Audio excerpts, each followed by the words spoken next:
Hola a todos, yo os voy a leer el primer capítulo de la autobiografía de mi madre, Dorotea Bárcena, que se llama Una vida en furgoneta y el capítulo se titula Vetusta. Vamos allá.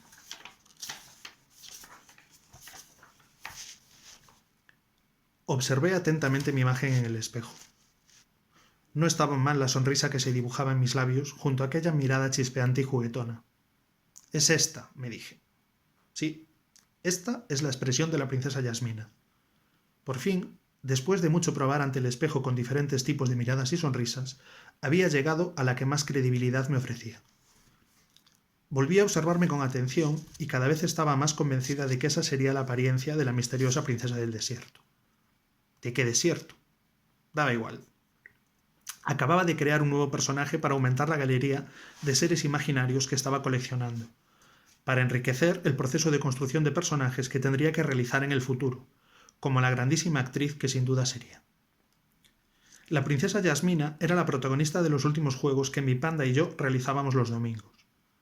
Puede sonar extraño, pero jugábamos según los guiones que proponía nuestra fantasía. El mes pasado, sin ir más lejos, yo hacía de príncipe del aire, héroe de la Segunda Guerra Mundial. Experimentado y genial piloto de un caza ligero que manejaba el aeroplano de forma magistral.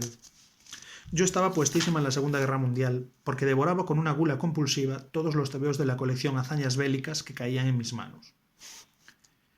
El caza del príncipe del aire, era un manzano maravilloso que estaba en la finca de casa, junto al pilón.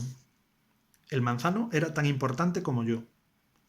Tan pronto era el avión del intrépido piloto como el caballo alazán de la princesa Yasmina, o el puente de un barco pirata. El manzano interpretaba tantos personajes como los que yo interpretaba. Era como la casa del árbol, pero sin casa. Sus ramas me permitían trepar con facilidad. Desde él cabalgaba, pilotaba, manejaba el timón. Incluso me proporcionaba proyectiles para las grandes batallas con los habitantes de los otros frutales. Era el eterno coprotagonista de todas mis aventuras. Durante toda la semana, mis amigos y yo preparábamos, cuidadosamente, lo que después me enteré que se llamaba atrezzo, para llevar a cabo la grandiosa representación que realizábamos los domingos. Porque eso eran nuestros juegos, representaciones. También teníamos un público que contemplaba divertido la puesta en escena de nuestras aventuras, asomados a las ventanas de las casas que rodeaban la finca de mi abuela en pleno barrio de La Rola, en Vigo. Eran los tiempos de la escuela unitaria, donde estudiábamos las niñas desde los 6 años hasta los 14, que era la edad en la que acababa la enseñanza obligatoria. Eran los tiempos de la leche en polvo y los quesitos que tan generosamente nos regalaban los yanquis a los desnutridos niños españoles de la posguerra, el cacareado Plan Marshall del que tanto sabía Berlanga.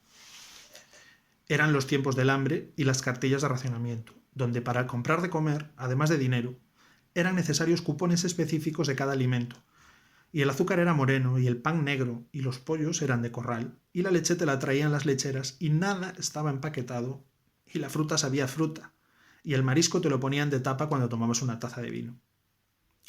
Eran los tiempos en los que las escuelas estaban divididas por el género y las niñas españolitas no se podían mezclar con los niños españolitos, y había que rezar al entrar y al salir de clase y mantener los brazos en alto cantando el cara al sol con la camisa nueva. Eran tiempos, aquellos, en que España era una, grande y libre. ¡Viva Franco, arriba España! Así, todo junto. A ver si a fuerza de repetirlo constantemente se hacía realidad.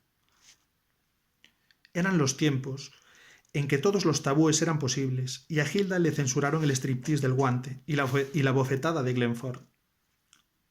Porque casi todo estaba prohibido. Estaba prohibido no ser católico, no ser falangista, no ser devoto de Franco y su cruzada, no aceptar las consignas establecidas por la dictadura y tragar toda la parafernalia mediocre y fascista en que se sustentaba el régimen. Pero la prohibición por excelencia, la más castigada, la que te convertía en carne de presidio, era atreverse a pensar. Pensar podía costarte la cárcel por muchos años, incluso una condena de muerte. Eran aquellos tiempos que ahora dicen que no han existido, y recordarlos solo es una actitud revanchista de algunos exaltados que con ello pretendemos resucitar la guerra civil. Así que la solución para la derecha posfranquista es traga, traga y después vuelve a tragar de nuevo. ¿Y qué haces con las arcadas que te produce tragar tanto? con el empacho de demagogia que los salvapatrias predican en los púlpitos de la llamada prensa libre? En una palabra, empáchate de olvido. La amnesia es una de las peores enfermedades, si no la peor. Un amnésico no sabe quién es y se siente perdido, y llega a la conclusión de que nunca ha existido porque no tiene ningún recuerdo, ningún referente, solo una nada inmensa, que seguramente es incolora porque es imposible colorear el vacío. Una nada insípida porque el vacío no tiene substancia. Pues justo en este país convertido en campo de concentración, justo en ese país, una niña de 6 años fabulaba sobre su futuro como actriz y se devanaba los sesos para discurrir la forma de conseguirlo. ¿Cómo era posible que esa niña educada para convertirse en una persona de bien, respondiendo al modelo propugnado por el régimen, estuviera pensando en convertirse en actriz, es decir, en pendón verbenero, en alguien que pensaba vivir como una persona libertina, en alguien que transformara la sagrada libertad en libertinaje? Algunos hubieran querido disponer de autos de fe para arrojar a la hoguera todos los vicios que generaban la cultura y el libre pensamiento. Pero la memoria se ha ausentado en el colectivo de españolitos y españolitas, y seguramente estarán dispuestos a repetir los esquemas de la sociedad que tanto daño le hizo a mi infancia y a mi juventud. Nací en Vetusta, y creo que cuando abrí los ojos ya estaba rodeada de personajes. Clarín me guiñó un ojo mientras recogía a los protagonistas de La Regenta que estaban todos desparramados en torno a mi cuna y les reconducía de nuevo a su novela, moviendo la mano en el aire para amedrentarles y que no se le desmadraran, simulando con ese gesto un supuesto golpe de autoridad. El rostro de mi madre se debatía entre el dolor y el embeleso contemplando a su primogénita. En medio de todo ese caos, también pude vislumbrar el bigote de mi padre instalado sobre una sonrisa embobada y unos ojos llorando ternura a borbotones. Mi padre murió cuando yo tenía 18 meses. Se fue una mañana en medio de mi baño después de juguetear con el agua de mi bañera y despedirse de mi madre con un sonoro beso en la mejilla. Nunca volvió pese a todas las veces que intenté reinventarlo. Se había ido para siempre y su rostro se había difuminado en mi memoria con el paso de los años. Solo recordaba con absoluta nitidez su bigote. Por eso me abrazaba las piernas de todos los hombres con bigote que se cruzaban en mi camino y les llamaba Papini. Estuvieron años sin decirme que había muerto, ni tampoco lo que significaba morir. Yo pregunté por él todos los días, sin fallar uno, hasta que me confesaron la verdad.